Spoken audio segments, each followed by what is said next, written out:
Hey everyone, Lucamus Prime here. So it's time for a movie review today, and in today's video I'm going to be reviewing this time a comedy film, and this is one of my favourite comedies of all time, and this is from 1988, and I've already reviewed this film's sequel on the channel when that film first came out. Sadly it's not aged well because I personally hate the sequel now, but this first film that I absolutely adore, it's one of my favourite comedies of all time, and to me it's an example of a film I should have said as a standalone movie.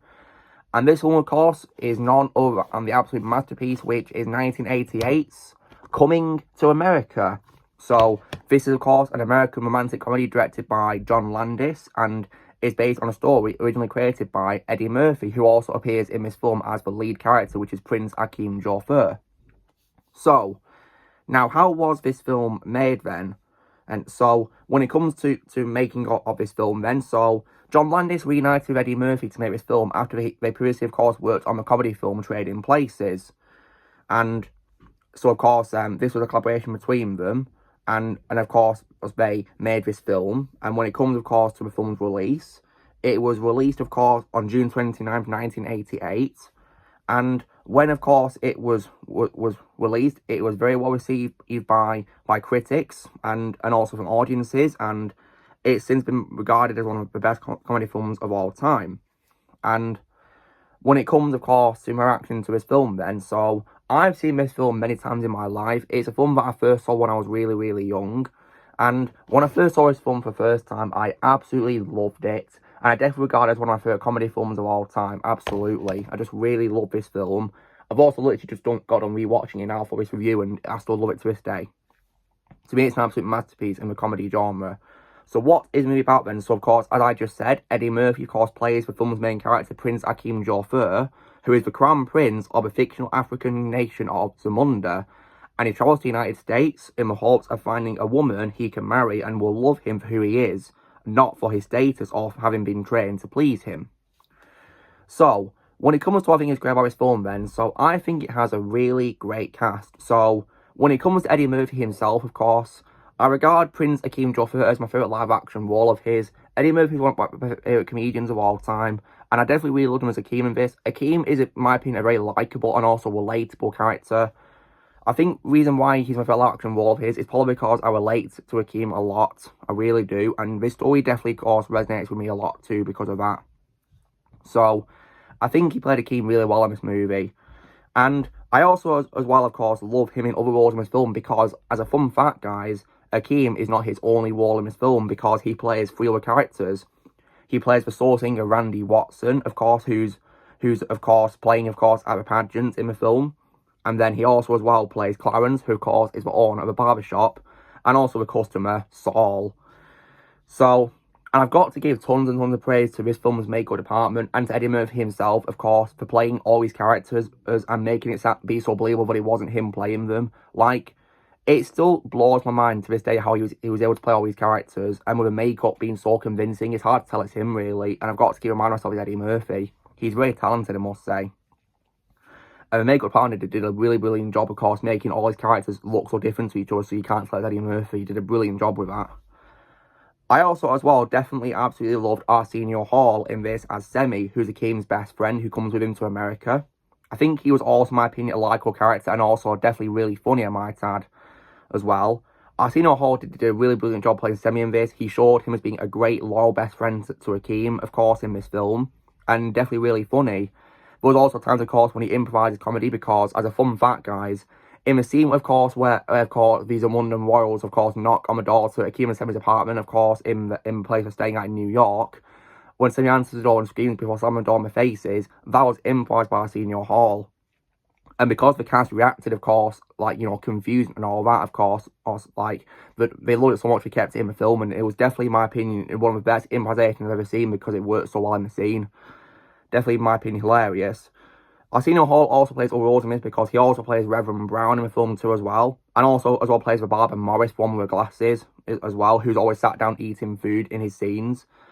And also, as well, the club girl, who is known as Extremely Ugly Girl, the one, of course, who sits with Akeem and Semi.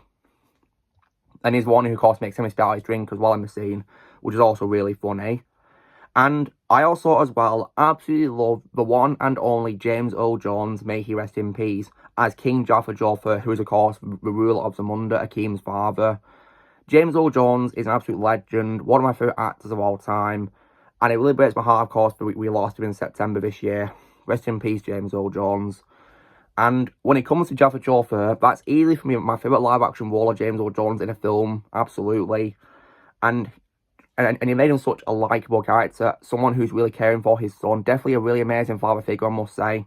Because even though he's, of course, ruler of Zamunda, he says himself he's a concerned dad.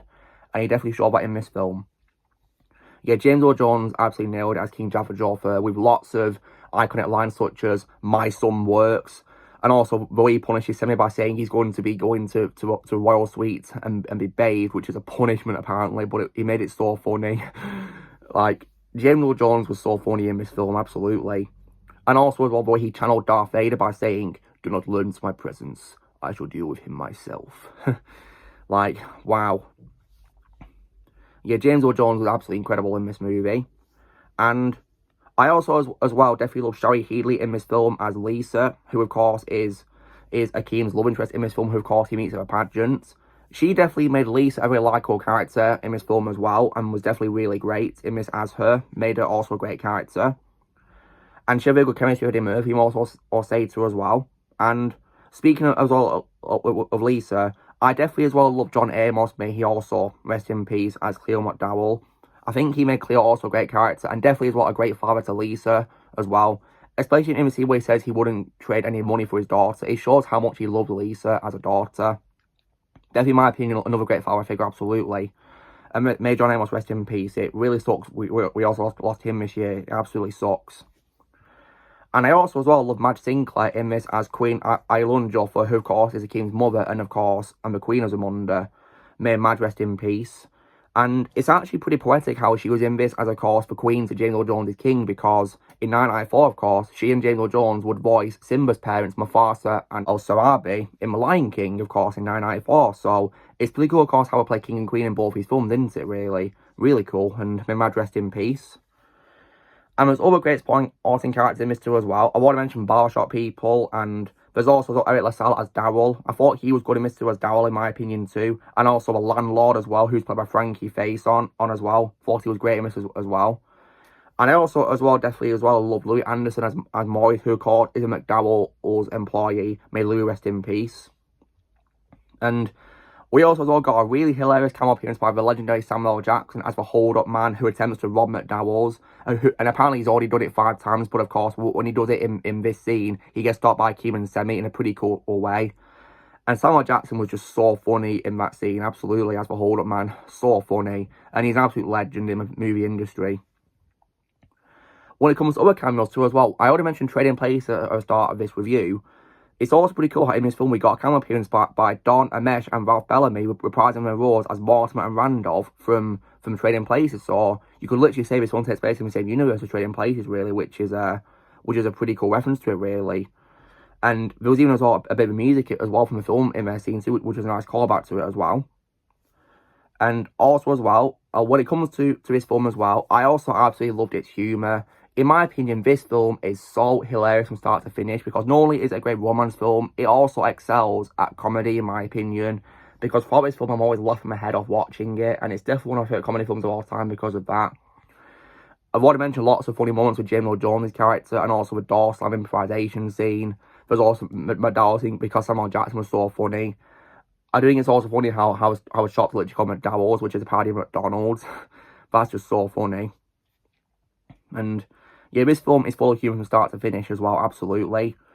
I've already mentioned music too as well. I definitely as well love Nile Rodgers' musical score in this film. I love how the music in this is really helped to, of course, show like African culture a lot too. I think it did a really great job of that. For example, in the scenes in Zamunda and also the King's arrival scene as well, when he arrives in Queens to find Akeem. I definitely love that musical score. Definitely great to listen to. And just really great. Its soundtrack, absolutely. I also think the film is also well paced because it's 117 minutes, and which is nearly 2 hours. But because the film is so funny, the pacing goes really well. It never gets boring, in my opinion, because it's so funny. Like, I think comedy films these days need to take a good look at this film, of course, as a role model, because this film is just how you do comedy, in my opinion. Like, it's well paced because of that, never gets boring whatsoever. It's just so much fun from start to finish. Like, if you watch this film, you'll probably be laughing so much. When it comes to the aesthetic of the movie as well, I've also got to give tons and tons of praise to makeup department for the characters, Eddie Murphy and Arsenio Hall play as well, because the makeup was absolutely fantastic.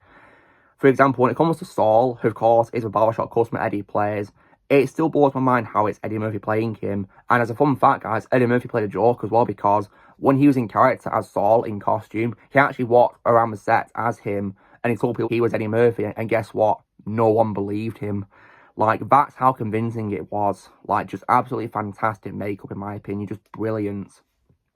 And while the film is also was a comedy film, it also have its fair share of heartwarming moments.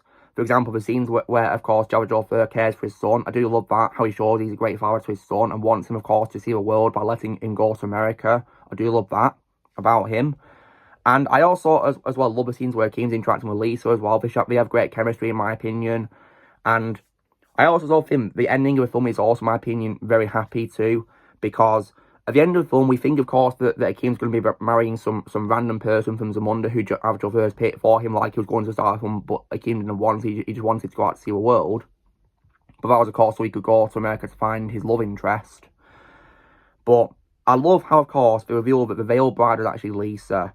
And I definitely really love that, of course, how Jabba the Hutt realised, of course, that he shouldn't be focusing on his traditions. He should instead focus on his son being happy. So he was able to get Lisa to attend the wedding, of course, as Akeem's bride. And they happily get married and they ride away in a carriage. And Lisa is also surprised and touched by the fact that Akeem would have given up, of course, everything in of course, his life in Zamunda for her. So I definitely, of course, love that ending scene. It's just how you end a comedy movie. And we, of course, get a mid-credit scene with barbershop people, because I will say, guys, when it comes to humour of this film, the barbershop people are probably the funniest part of it, in my opinion, because the arguments are so funny. Like, I would love it if they did an entire film set in that barbershop, because it's so funny from start to finish in the scenes in barbershop. Would have loved it if it did a spin-off called Come Into a Barbershop. That would have been so funny. I'd have loved to see that. I mean, who knows, maybe Eddie Murphy and Arsenio Hall could play him again. You never know, that could happen one day. So that's, of course, my thoughts on Coming to America, guys. In my opinion, one of the best comedies of all time. I don't have any problems with it whatsoever. It's one of my favourite comedies of all time. So, if I was to give it a score out of 10, I would definitely give it, for me, a full-blown 10 out of 10. Because, in my opinion, it's a masterpiece. One of the greatest comedy films of all time. And to me, guys, there can only be one Coming to America movie. Just one. I like to tell the sequel we got in 2020 does not exist. There's only one Coming to America movie, as far as I'm concerned. Because the sequel, I think about it, is a joke. And it ruins the legacy of this amazing first movie, unfortunately. So, I like to pretend there's only the one Coming to America movie, and I'm going to keep rewatching it to this day, thinking that way, absolutely. My opinion, one of the great comedies of all time, which is funny, heartwarming, and just fantastic from start to finish. If you guys haven't seen this one already, then please do. I can't recommend it enough. So, guys, this is me, of course, doing my review for 1988's Coming to America. So, you know the drill, guys. Be sure to give this video a like. Also, be sure to let me in the comments what you guys think of Coming to America. If you see it, in the comments below what you think of it. Also, be sure to join Team Prime by pressing subscribe, who's coming in the future. And I'll see you all later.